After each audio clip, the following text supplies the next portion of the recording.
আমাদের যে অভিভাবক ছাত্র সেনা ইসলাম বাবু ভাই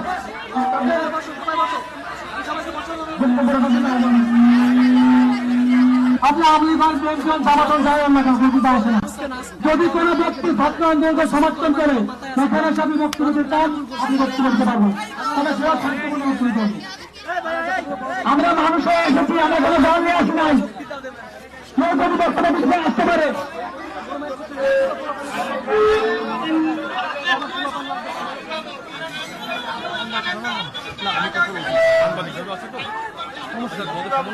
আমাদের সামনে এখন বক্তব্য রাখছেন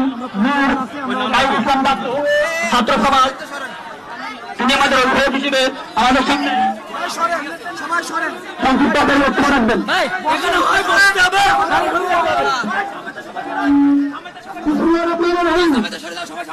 ছাত্র ভাইরা, আপনারা এই বৃষ্টি উপেক্ষা করে আপনারা যে আজকে গণমিছিল তৈরি করেছেন, এই জন্য জাতীয় ছাত্র সমাজ জেলা শাখার পক্ষ থেকে আপনাদেরকে অভিনন্দন জানাচ্ছি।